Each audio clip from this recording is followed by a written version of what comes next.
Good evening, and welcome to the second evening of readings associated with the 2021 Frost Plays Poetry Seminar. My name is Maud Driscoll, and I'm the Executive Director. And it's a great pleasure to welcome you here tonight for reading by Allison Joseph. I've been a fan girl of Allison Joseph for quite some time, so it's a real honor to bring her to you. Allison Joseph lives in Carbondale, Illinois, where she is on the faculty of Southern Illinois University. The author of many books and chapbooks of poetry, she counts Lexicon by Red Hen Press, Professional Happiness by Backbone Press, The Last Human Heart, Diode Editions, and Smart Pretender, Finishing Line Press, among her latest releases. She's the widow of the late poet and editor John Tribble, to whom Professional Happiness is dedicated. It's a great pleasure to have Allison with us at the Frost Place. Please help me welcome her.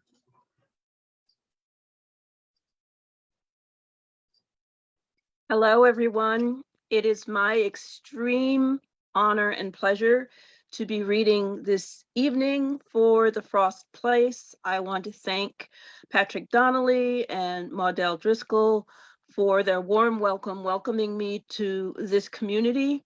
I also want to thank my workshop, which has been amazing. For complete strangers, the vibe is so wonderful, and we're just getting so much done. And who knew you could be at home via Zoom? But I just want to extend my gratitude to my workshop as well. So I'm going to read some poems, and in my bio, I do reference my beloved husband, John Tribble, who was a poet and editor and literary figure and book reviewer. And I've been missing him since October 2, 2019. It's coming up on the second anniversary of losing him. But unlike a lot of widows, I have books that I forced him to write because we met in MFA school as graduate students. So I've been beginning my readings with this poem of his, which is not a typical poem of his because he tended to write long free verse narratives that were deceptively talky. But I know from having lived with the man that he measured every single word.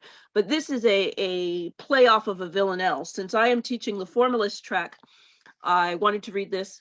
And also, I connected to this poem even more after his loss, because it's like this poem is speaking to us from the afterlife.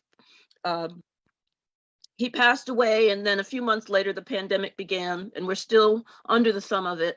But it's as if this particular poem is giving us clues and advice. Then, Now, and Later by John Tribble.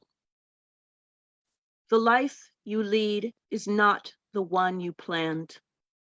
The unexpected twists have only grown. Your destination changes as you go. So let the disappointment you feel show. No pains or sorrows need be met alone. The life you lead is not the one you planned. You'll be surprised when someone's outstretched hand will reach for you. Others can see and know the unexpected twists have only grown. The future's less a promise, more alone. Against the time you find your own command. Your destination changes as you go. Hold on to what you can, let the rest flow. Like water slips to nothing in dry sand. The unexpected twists have only grown. The life you lead is not the one you planned. There is no roadmap for this shifting land. Love, hope, and loss can never be controlled. Your destination changes as you go. That comes from John's second book, which was published by Salmon Poetry, a wonderful press with a presence both here and in Ireland. And this cover, I need to tell the story of this cover because I am responsible for the cover photo. Everything was done, the book was ready to be published, and there was no cover. And John said, do you still have that photo of the blue leaf? And so this is a photo I took, and it's from our front yard. And I went out one day and there was this blue leaf among all the fall leaves. And I'm like, it's a miracle. Oh my God. Look, it's blue.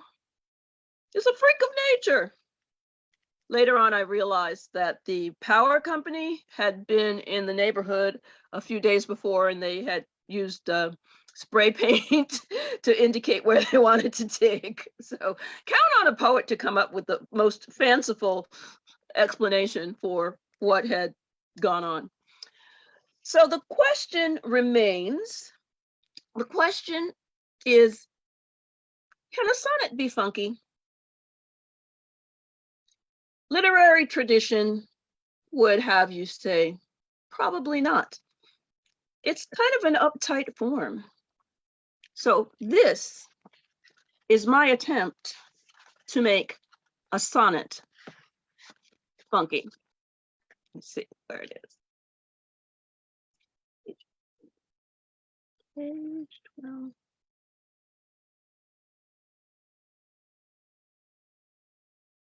Okay, this is called Sonnet for a Good Mood. How funky can I be in 14 lines? How thick a groove can I lay down right here? How bad can my ass be in these confines? 10 syllables each time seems so severe. I'll shape this ancient form to my design. Make these I ams make you dance, move your rear. I'll make this sonnet sweat, act unrefined, just like your drunken aunt who loves to cheer her favorite smoky song. This poem's fine as his falsetto. Man, I'm without fear as I strut down this page, rhythm entwined with confidence. The beat's what I revere. So watch now how I spin it at the end. Hands up, strut on, your psyche on the mend.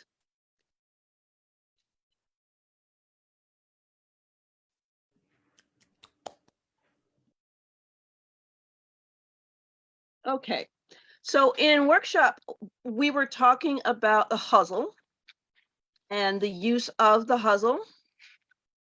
And I started talking about this hustle that I had written because I have lived in Southern Illinois for a long time now. I'm originally from the New York City area. I grew up in the Boogie Down Bronx, went to college in Ohio, lived in Arkansas with John, and then we moved here. And in researching and discovering things about living in this area, I discovered that this was a center of what has come to be known as sundown towns. And a sundown town, in case you're not familiar with that concept, which if you're not familiar with that concept, I'm glad because it's an ugly concept. It's any town where it's explicitly known that people, Black and brown people, should not be caught there after dark. And I tried, after living here for some time, I tried to write poems about that phenomenon. Like, how do you write about a place where historically you're not wanted, or you're only wanted to a certain extent? And I couldn't do it in any of the forms that I knew until I remembered that I'd been teaching hustles, and that hustles thrive upon the disunity of things. And since I had all these different feelings about having been here, I thought the hustle would be a really good form. So this is called Sundown Hustle. And if you're not familiar with that form, it has a rhyme and refrain. Okay. Sundown Hustle. Don't show your face in a sundown town, or forget your race in a sundown town. What ancient shame flushes my cheeks, reminded of my place in a sundown town? How'd you get so good looking? Said with a wink. Old white man loves my grace in a sundown town. Lost in a neighborhood where dogs snap chains. My body's a dark space in a sundown town. Shotguns, gun racks, Dixie stickers, rusted trucks. Should I stray armed with mace in a sundown town? Crimes thrive in black, white, every grade between. Are you just another case in a sundown town?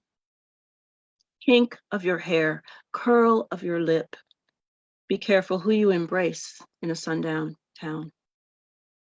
State police, city cops, small town hired hands, all give chase in a sundown town.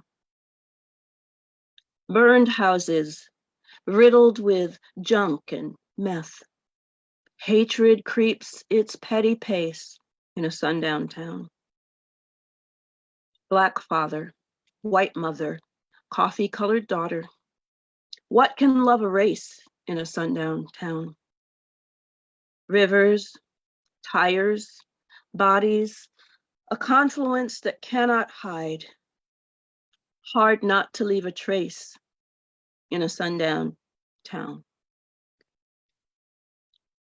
So a couple notes about that particular poem, because all of those couplets and the hustle is a form in couplets are based on real life incidents. I was in a Carmi, Illinois McDonald's where we were going to Evansville, Indiana, because that's 2 hours east of here, and we have friends who teach at University of Southern Indiana. We were probably going to a reading, and I'm like, I need to go to the bathroom. Where can we go to the bathroom? So we stop in a McDonald's, and I walk in, knowing where I am and trying not to be noticed.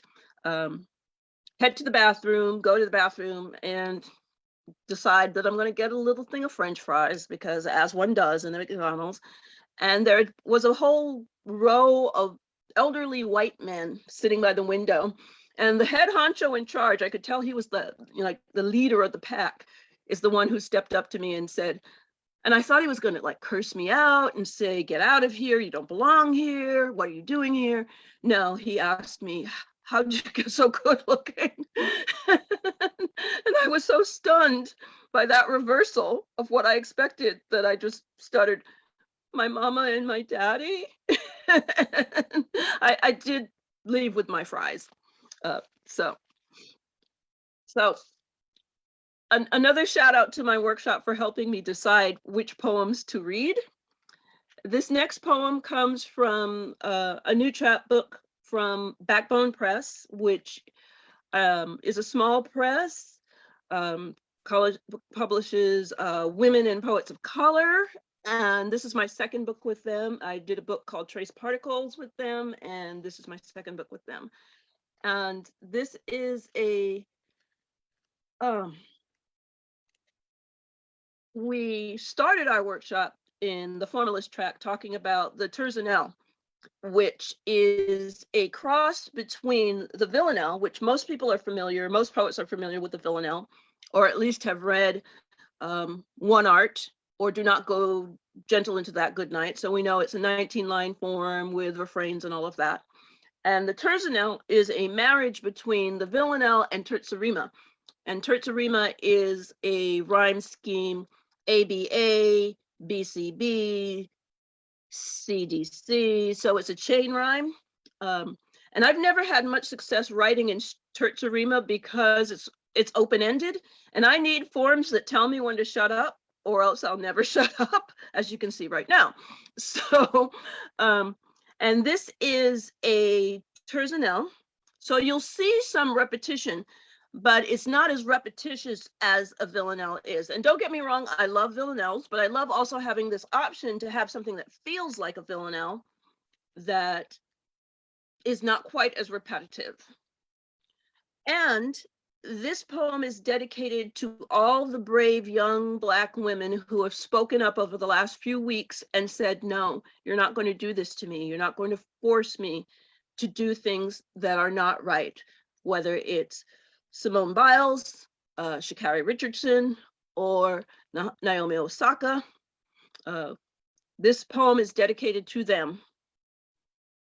It's called Ego Training, Advice for Girls and Women. When someone asks too much of you, say no. When strangers ask for favors, hesitate. Don't go to places you don't want to go. Walk tall, head up, eyes front, keep walking straight past men who whistle threats at you, then smile. When strangers ask for favors, hesitate. Say you'll get back to them, then wait a while. Don't slouch or sink into your bones. Glide tall past men who whistle threats at you. Don't smile. Give what you want to give, but don't give all. Keep part of you intact, untouched, pristine. Don't slouch or sink into your bones. Glide tall. Strut if you like, and don't think it's obscene to like yourself when others call you weak. Keep part of you intact, untouched, pristine, but speak your mind, not timid, scared, or meek. When someone asks too much of you, say no. To like yourself when others call you weak. Don't go to places you don't want to go.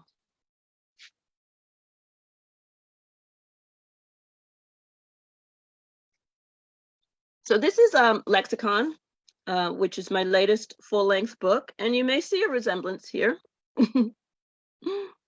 When they showed me this this cover, I'm like, okay, we're going to go full mole. And I actually have a poem I'm going to read later about my mole, which I used to be self-conscious about and have come to love and embrace.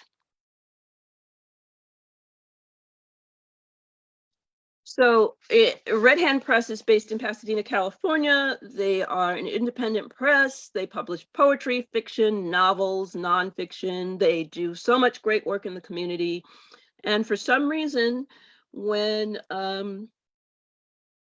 the press secretary from the last administration dined at a restaurant called the Red Hand in the Virginia suburbs, Red Hand Press out in Pasadena, California, got angry phone calls on their answering machine.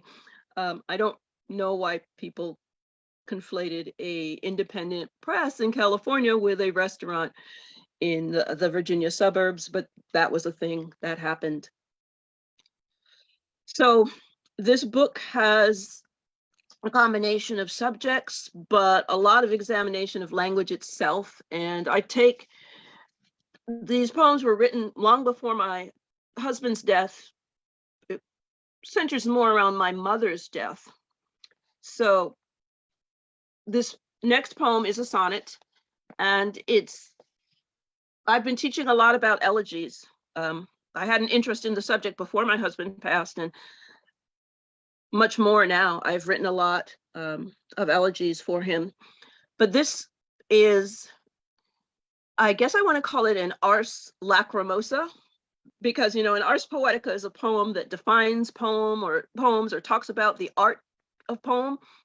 So I was thinking, what term could I invent for a poem that talks about how grief feels, and how you want to deal with grief? So I just came up with ars lacrimosa, which sounds very pretentious, but I love it.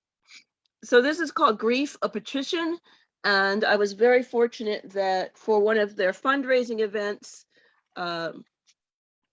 Red Hand Press did this beautiful job of turning this particular poem. You can see how sonnety it is into a broadside. And I love broadsides. So this is called Grief, a Petition. I want to limit grief to 14 lines, to capture it inside a rhyming box that I can put together, then unlock when brave enough to claim the grief that's mine. I want to make my sorrows small enough that I can carry them one at a time, assured I've made a space where they're confined. Grief unrestrained, too fertile, too vast and rough to go unchecked.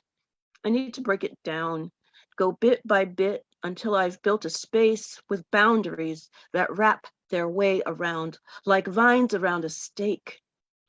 I want grief bound, hemmed in by words, so I don't have to face its clamoring, that unrestricted sound. Woo!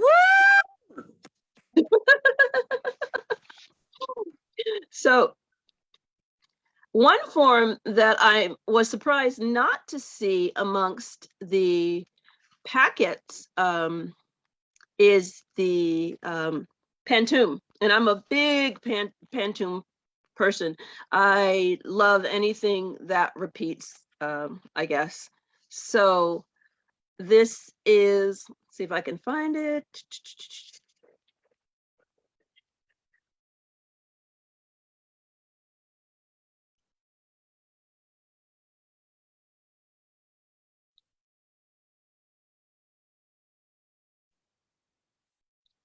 Man, this is a long book. Is it in this book? I thought it was in this book. It's a pantoum. Ah, here it is. And I find the pantoum, first off, the pantoum is in quatrains. And we were talking about quatrains earlier. And I made the declaration when this workshop started that quatrains are tables and tercets are stools. And I stand behind that. I love them both. And the pantoum is that form in quatrains where lines 2 and 4 of one quatrain become lines 1 and 3 of the next, and it can rhyme or it doesn't. And I like to use it for satirical purposes when I'm making fun of something. And I love what I do and get to do as a poet, but there's so much ass kissing and filling out of forms and recommendations that we have to write. And I'm getting towards, at least I think I'm getting towards the end of what might be my academic career. I intend to always to be teaching until the day I die, but writing recommendation letters for people gets harder and harder every year because you just want to write. If the person's great, you just want to write, yeah, boy, this person is the shit. And if the person's not good, you just want to go, meh. I mean, that really should be all we have to upload. Like, this person's the shit, or this person's meh. That's all that's all you really need. But this is a poem that makes fun of recommendation letters. Recommendation letter. I'm writing on behalf of someone else. I knew him in a life that's years ago. He's just the one you want to hire. Please give his application full attention. I knew him in a life that's years ago, and everything about him's faded now.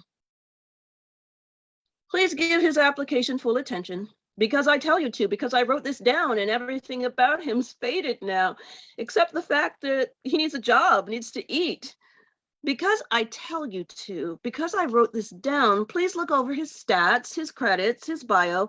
The fact that he needs this job, needs to eat. He's well trained in his field, his work. Please look over his stats, his credits, his bio, and choose him from among the throng. Touch him. He's well trained in his field, his work, though I can't recall his face right now. Choose him from among the throng. Touch him with life insurance, benefits, union dues. Though I can't recall his face right now. He's just the one you want to hire. with life insurance, benefits, union dues. I'm writing on behalf of someone else.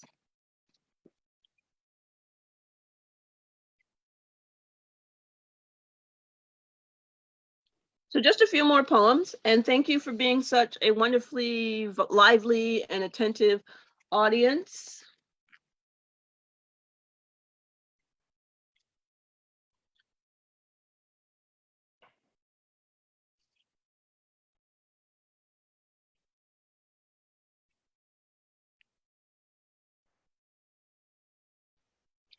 Since we got on a kick about small animals, very small animals all day long, muskrats and chipmunks and squirrels, I thought I would pull out this poem about the naked mole rat. The naked mole rat is just what it sounds like. It's that rat that has all that wrinkly skin and no hair, and they don't see very well, and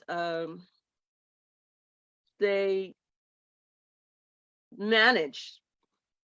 And I was thinking about them and thinking, boy, they're a lot like humans. They're a lot like us. So this is Ode to the Naked Mole Rat. Ode to the Naked Mole Rat. Hairless, nearly sightless, cold-blooded, buck-toothed rodent, roly-poly as sausage, you burrow 6 feet below in arid soil, sensitive to touch but impervious to pain, bereft of the chemical that gives skin the sting of acid, stark pain behind. Exhaling carbon dioxide in your cramped underground, you are the only animal that shows no response to such searing burn, oxygen in such scant supply to you. Scientists speculate you evolved nerve fibers with no verve, no capacity for pain that lasts. How I envy your dark havens, quiet anonymous layers where you feel your animal nothing.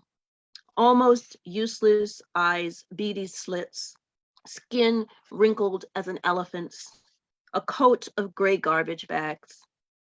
How many days have I wanted to tunnel deep where no one could find me, eyes tight against light, fat body waddling?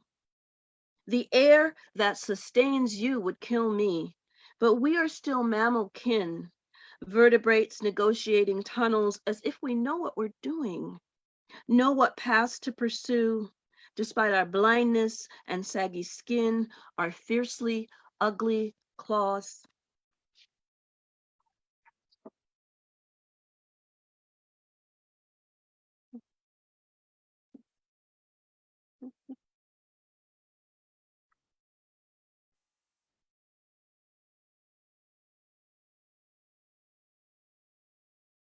So I can indulge myself, and my husband and I disagreed about very few things, but he always thought that poems about poetry were terrible, just as a category. um, and I am a big fan of writing poems about poetry. And one thing I've written about in variations is the muse and how the muse appears to me, and she's a shapeshifter. Sometimes she appears like I describe her in this poem. So this is called My Muse, and I hope your muse is as interesting as mine. My muse wears thigh-high black leather boots, sports an 8-inch fro so thick it had razor blades in it, fingers nimble as she slices away weak lines, slack syllables, unredeemed cliche. She smells of cocoa butter, has skin the color of a Hershey's Kiss, stomach firm without sit-ups. Stroking her sinuous waist, she dares me to write as well as she looks, her smile more wicked than I could ever be. When she speaks, she sings. When she sings, I stop, gape at her mouth, lips full. Unlike me, she's never been ashamed of them, of her wide nose, hands. She's not afraid of anything, anyone, but I'm afraid of her. What if I let her down, anger her, displease her with gooey sentiment, abstract diction? Patient thus far, she marches down the hallway to the kitchen to cut herself a slice of chocolate peanut butter pie. Says I can have some if I get down to business. Write her something deserving such sweetness. She'd never be caught in polyester like I wore in grade school, seat of my pants snagging on wooden chairs. She's a clean-up woman, a stand-up woman who comes and goes as she pleases. The plate she holds out to me, laden with what I want, have to earn. So I think I'm going to do 2 more poems, if I can find my mole poem. That's the problem with writing too much. Sometimes you write a poem and you can't freaking find the one you want.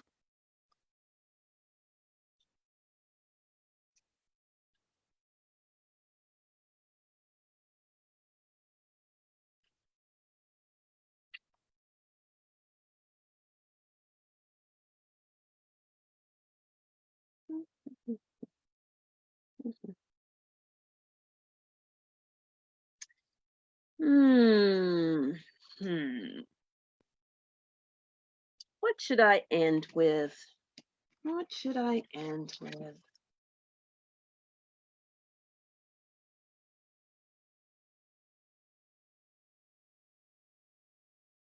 Ah, I'll end with 2 literary poems. I'm sorry, I can't find the mole poem. I found the mole poem. I can't find this mole poem. Okay, so this is a poem that when I wrote it, I was thinking, you know, all of us as writers, if we're lucky to get reviews, we get some terrible ones.